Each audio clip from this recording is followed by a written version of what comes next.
let's make this beautiful baby dress together, guys.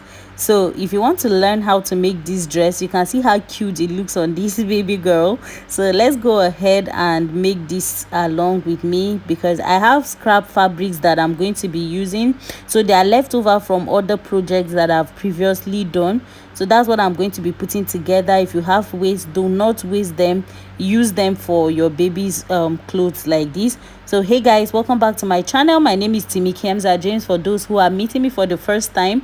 So in this tutorial, I'm going to be using this scarf, and then this piece of fabric that I'll be matching just for the aesthetics, right? So I'll also be using foam and my iron, my ruler, chalk, and other things. So basically you're going to be ironing out your scarf or your piece of fabric. Then I folded it in half like so.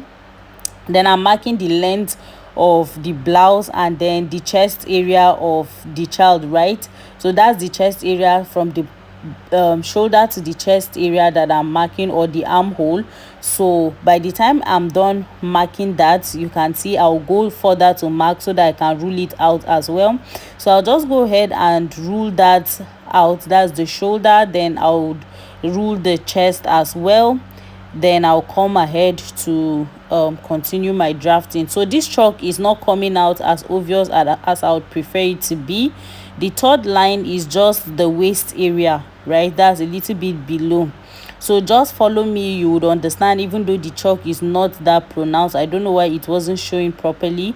I didn't know that. So the next thing I'm going to be marking is half of my shoulder measurement, and I'll be drawing it down to the armhole line like so.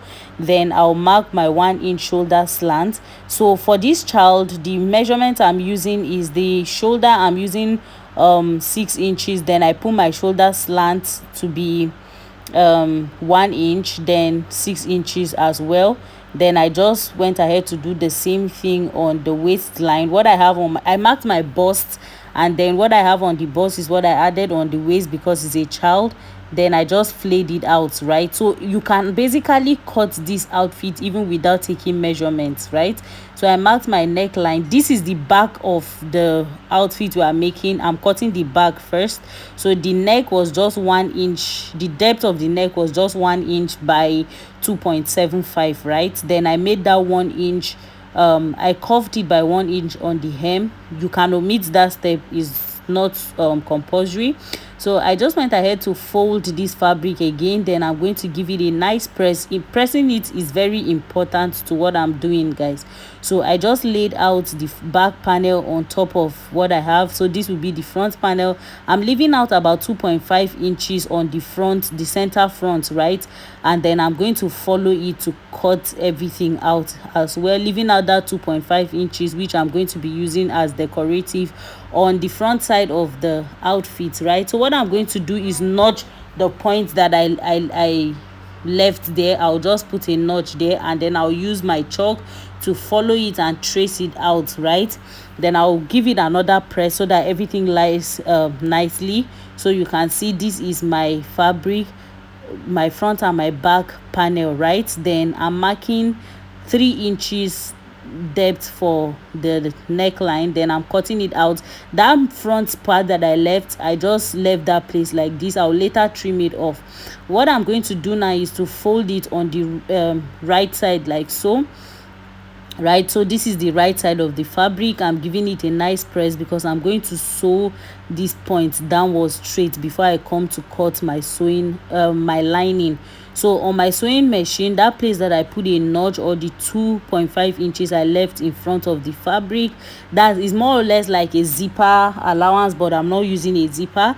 It's not even a zip allowance, but just the way you put your zip allowance, except that it's on fold, right? So I just went ahead to sew exactly on that point, and you can see these chalk marks there, right? I'll backstitch both on the front and the back as well. Then I would put a notch there.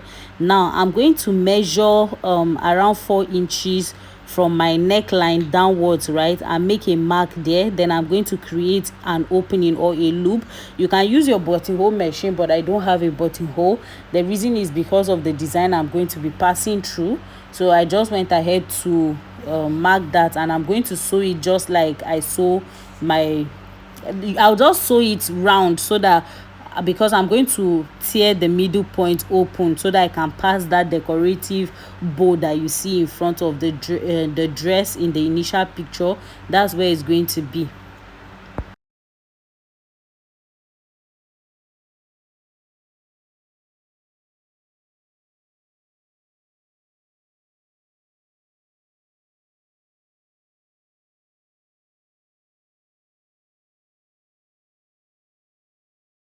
So by the time I'm done, you can see this is what it looks like. So I'm going to fold it, and then I'll just make a knot with my scissors before I cut that point open like so. So you can see it's now open. So I'll go ahead and give it a nice press on my pressing table, right? Then I'm going to open it, then I'll give it a nice press. So by opening it, this is what I mean, just to make it look like a design in front, right?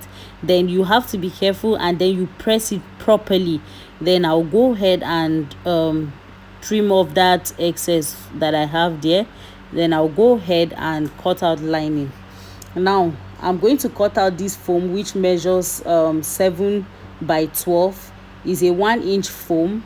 Then I'll just mark I'll cut out enough fabric to cover the foam like so. So it's going to be, instead of 7 by 12, it's going to be 8 by around 8.5 by 13, right? So when I'm done, I cut out my lining piece for all my fabrics. It's important to cut out your lining piece after you have done that first procedure, because by so doing it will now become equal, both the front and the back. Then I just went ahead to sort of sew this close and leave one side open, right? This bow design here. Then I tucked in the foam inside, and I just top stitch the side that was open.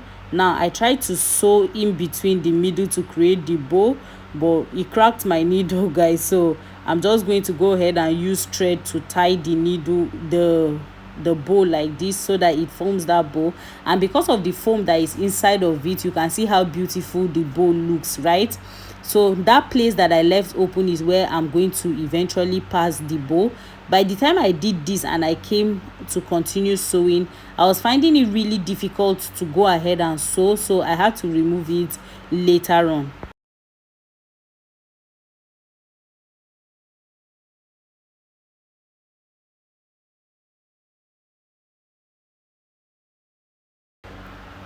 When I'm done, I went ahead to match the back side and the front side of my main fabric, and I went ahead to join it together using a quarter of using 1-inch allowance, just like I left on the body of the dress. So I did the same thing to the other side. Then I will do the same thing to my lining piece, right?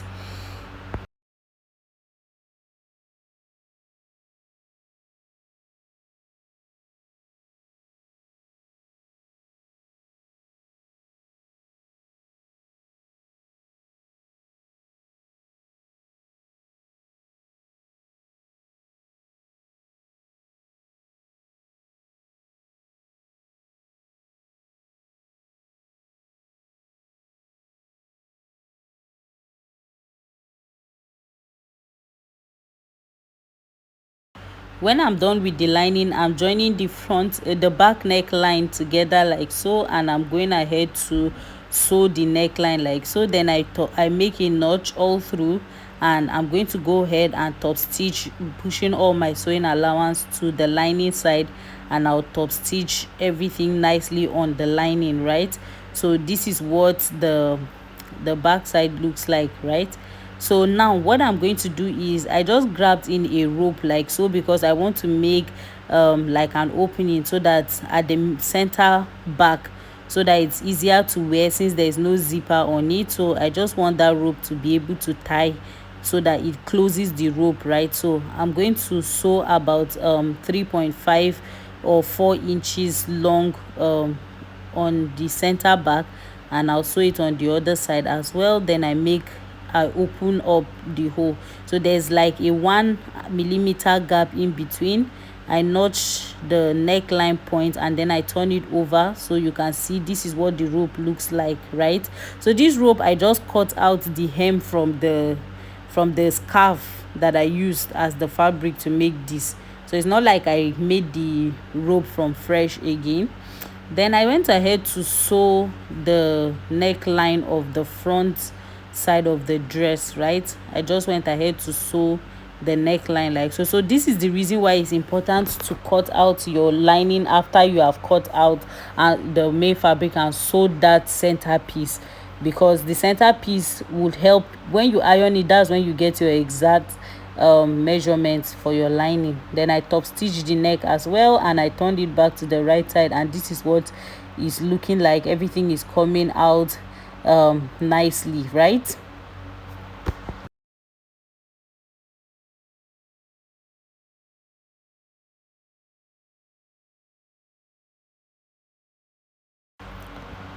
Now for my neckline, oh sorry, for my shoulder, I'm just going ahead to join lining to lining and main fabric to main fabric. That's both on the front and the back together like so.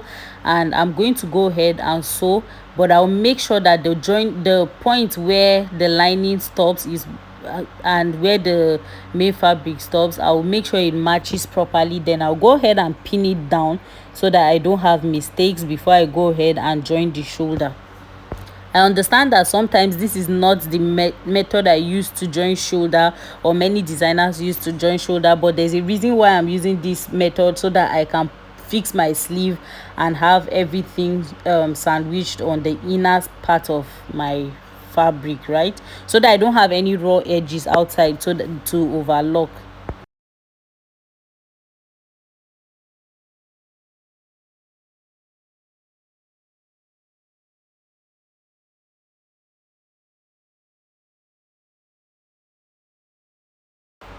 When I'm done, this is what it looks like. You can see. So, and when you look at the other side, it's still open. That's the raw seam allowance side, or the side where I'm supposed to add my sleeve, right? So I'll do the same thing to the other side as well, and you can see everything is coming out nice and clean. So the next thing I'm going to do is just pick this piece of fabric that I have, fold it like so, and cut out a cup sleeve. I'm not measuring anything, I'm just like gauging it with my eye and cutting it out, right? She's a small child. Most of the time when I cut for like babies who are really small like this, I do not necessarily use measurements like that. I just sort of gauge it with my eyes. But it's important for you to use measurements if it's a client's outfit. For this one is for my niece, so she's with me, so I can always have it adjusted to her size. I just pleated the sleeve a little to sort of give me that cup like effect, and then that's what I'm doing, right? Pleating the second one before I fix it.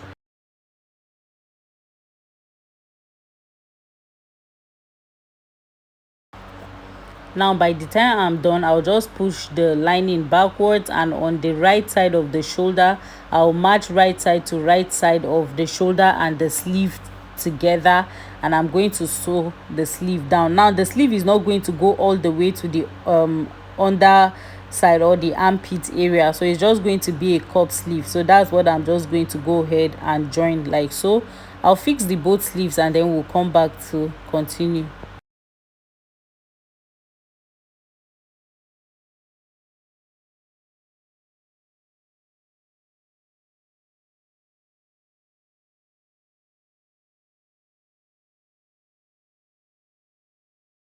Now when I'm done, you can see the sleeve is fixed, right? And this is what it looks like on the wrong side, right? By the time I'm done, I just made notches around the sleeve, and then I'm matching the lining in such a way that it covers all the seam allowances inside, and then I'm going ahead to sort of sew it as close to the initial seam that I used for the sleeve as possible. So for to do this, I'm not going to sew from the beginning all the way around, because when you do that, you can't turn the armhole inside out actually. So I'm matching right side to the main fabric and right side of the lining. Then I'm going to sew close to, from the top of the sleeve towards the armhole, close to the armhole of the sleeve. Then I'll bring it out of the machine, turn it to the right side again before I like adjust it together again and turn it back to the wrong side to continue. So if the material is in front of you, you would totally understand what I'm saying, but just listening to me, I know you may not understand. Maybe if I tried on a bigger outfit where the armhole is sort of wide, you might understand better, but I just hope you get what I'm trying to say. So by the time I'm done, I'll go ahead and hem the bottom side of the dress with the lining as well.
When I'm done hemming the lower side of the dress, right side facing each other, and I left a little bit of space, around 3 inches, 3.5, so that I can later top stitch the so that I can use that space to turn it back to the right side. And when I was done, I just top stitched that side and I ironed the dress nicely. So here's our dress. And you remember this bow tie that I brought out initially, I had to return it and give it a nice press so that it sort of reduce some of the volume from the foam, right? And this was the finished look of the dress. It was so beautiful, guys, and my niece totally loved the dress. So this is it. I love it as well. If you recreate this dress, please tag me on all my social media pages, guys, and tell me what you think in the comment section. See you in my next video, guys. Bye.